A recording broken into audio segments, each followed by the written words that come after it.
Hi,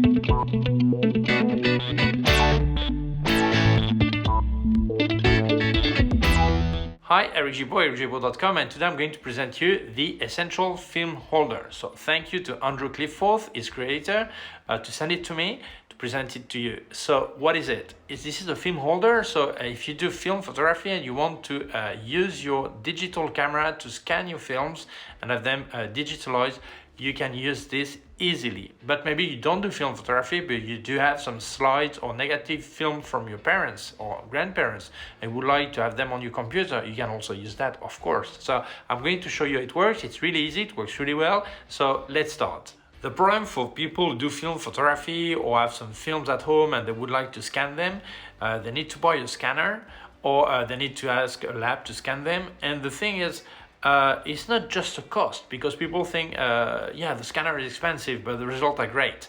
Well, there are many scan comparison on YouTube and blogs and many places where you can actually see that a scanner doesn't give a quality that is as good as a macro lens on your digital camera. So you could actually get even better results without using a scanner and using this. So the system is really simple. You have this so you can pass the film through. I'll show you some pictures, and then you need to retro light the film. So this is a diffuser here, but actually you can just place or a light table if you have LED light table, or you can place your smartphone if it's large enough, or also a tablet, as I did. I use my iPad Pro, but you could have any tablet as long as you use an app that gives you a wide screen that is bright enough, and then you place it on it, and then you will be able to make pictures of the film. So it's really easy. So I'm going to tell you a bit more what you can do with that.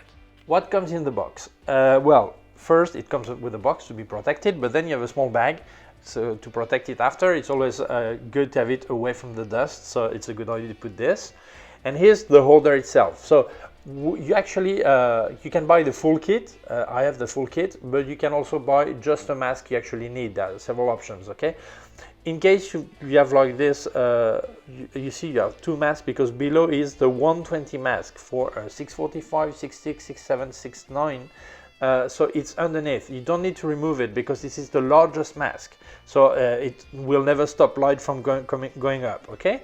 On top, I've got the 135 mask, which is for 36 by 24. And if you want to do expand, you just unscrew this, remove this top mask, and put the expand mask.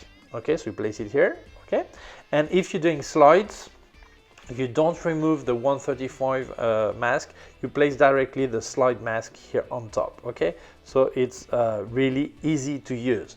The quality is really good. You see, it's metacrylate. I don't know how you call it in English, but this is a good quality. And he always also put some two spare nuts in case you would lose them. But the quality is really good. It's properly tight. It's really nice product, really, honestly. So what do you need to set up your scanning studio? Well, first, obviously the holder, okay. But then you will need a digital camera. So if you're watching this, you probably have a digital camera. The important thing is to have a camera that you can focus very close to the negative to have a first a close-up. Okay, so ideally a macro lens would be better. It's more sharp, it's sharper, or less. Prefer macro lens. But in case you don't have a macro lens, if you can make a close-up, that would be okay too, but I prefer macro lens. Then you need to hold your camera. So to hold your camera, there are several ways. I use my tripod, so I can put it horizontally. It's very important that you activate the levels, so you are really sure that your sensor is parallel to the film. Otherwise, it will make a strange shape, or it will not be in focus evenly. So it's very important. And then if you don't have a tripod, or you don't want to use a tripod, but maybe in your lab, if you have an analog lab, you have a column that you can actually put the camera on it instead of the projector. And otherwise you can use it, maybe even use a drill column or whatever. Use anything you want, but make sure it's parallel to the film. So this is really important. Then you need to retrolight the film. So for that you can use a lighting table. but it's important there's no visible small light, although the diffuser here is really good. And actually this diffuser is so good that you can use your tablet or your smartphone if it's large enough. So you install an app, like there's an app called Lighting Table. You put maximum brightness, and then you can actually retrolight your film, so that's enough, that's okay. Then you will need a computer. Obviously, if you're watching this, imagine you have a computer, and you will need some software. So I used for this demo, I use Lightroom. You can use any other software as long as you can pass your film to negative, from negative to positive, okay? But otherwise, Lightroom, Photoshop, whatever you want to use. So I'm going to show you it works. As you can see, I'm making picture of a 135 film. It's really easy. So a few tips. Important, use manual focus. So this way the autofocus is not searching every time. So do it in manual focus. Make the focus on the film, not on the holder side, because if you do on the holder mask, it's about 2 millimeters higher, so it will not be properly in focus. So make sure you focus exactly on the film. Second, as it's manual focus, you won't have accidentally change it while pressing the shutter. And I recommend you actually use an aperture quite very close, like f8. So this way, if it was not perfectly in focus, or if it was not perfectly flat, or your camera is a bit sideways, not perfectly parallel, it will forgive you, because the depth of field would be longer than the film, so it would be better. Okay, so try this. Now I'm doing with the 120 film. So if you look at the 120 film, this was not properly cut. I've got cut by 2 and 3, and there's no good. So try to have strip that if you're on 6x6, have at least 3 pictures. So it's long enough to have the film going out on both sides. It's easier to get it out. Okay, but well, it's not that important. But as you can see, it's really easy. Okay. And now for slide, well, easier enough. It's even easier. You just have space for your fingers to place the slide, and that's it. So really easy, as you can see. So now you've got your pictures in your camera, digital camera. I'll show you now on Lightroom. I make them positive and adjust them. I didn't make a really precise work. It was quick to show you, but as you can see, it's really easy. So I'll show you. Now you need to put your picture in positive. This is in Lightroom. My Lightroom is in Spanish, but it works easy the same way. So you go to curve, you make sure the white here is selected, and then you put that up, okay, and put this down. And now your picture is in positive. Obviously I need to work the colors, but that part of putting in positive is easy. Obviously you can copy this setting to put on positive, and this way you paste it for every picture, and that's faster. I made the picture with a micro four thirds, so it doesn't fit. As you can see, I've left a lot of space around. You don't need to leave so much space. Obviously, when I do that, I lose resolution, but I wanted to do the demo so you could have a look at it. And now this way, I'm going to reframe now. One thing, I used a micro four thirds camera, so the size of my picture is not the size of the picture I'm making. So it's important if I go here to select that is not the original, but 3.2. If it was 6.9 by 6.9, all this, whatever, okay? And then now I can actually reframe properly, okay? It's not easy to do it and look at my recording at the same time. If it was not properly aligned, I could actually turn it so it is perfect, okay? And that's it. Now I just have to work on the color. To get the right color, it's not the most precise way of doing it, but it is probably the fastest to get this, and then click on something that is normally gray. And I've got this. This is not perfect. You will not have this color balance problem with black and white pictures, obviously. In color, I should have put my white balance in fixed and not automatic, because the error would be the same on every picture. But if you're going to scan a lot of color negative, I advise you use a blue filter, an 87 I think it is, on your lens. So this way it will kill the orange tone of the emulsion of the film. Don't forget that I'm working on a negative, so it means that if I want to move the cursor to the right, this to the right, it should go overexposed. No, it goes underexposed, and the other way around, okay? Because it's a negative. Everything is the other way around because I'm working on a negative. If you're not sure, you can always do a more or less preset, and then you export it, and then you work after on the positive. That's a solution also. But when you get used to it, this is not that complicated. In black and white, same thing. Go to curves, and the right on down, and the left up, and it's positive again, okay? Now, as this is a 6x6, what I'm going to resize, I must go here and make sure I pick 1 by 1, okay? So I adjust to square. So it's important that you pick the size of the negative you've scanned, okay? The size of proportion, okay? The ratio. Okay, done. Now let's go picture, rotate right, and here it is. That easy. So here's a slide. Obviously you don't need to do a positive because it's already there. What I'm going to resize, I go here 2x3. Okay, this slide was made by my father because I don't do slides.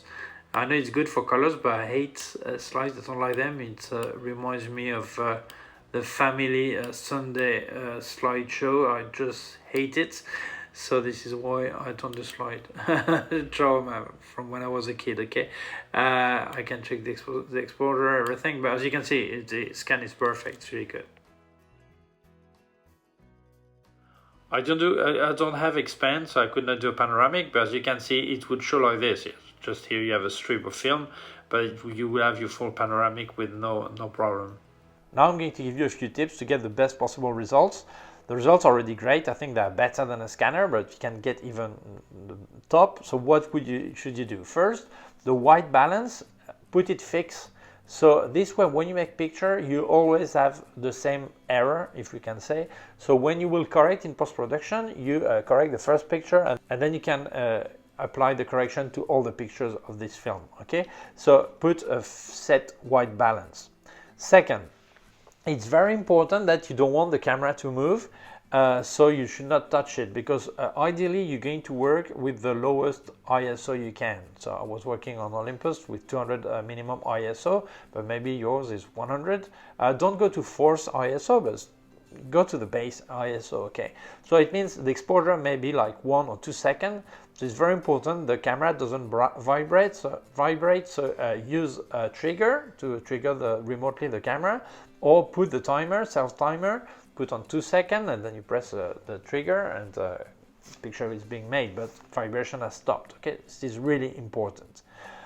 If you are using a tablet or a phone, you should have an app that makes your screen completely white with maximum brightness. For that, you have in iOS, I'm using an app called Lightroom, I think. So it's really easy, white screen, that's it.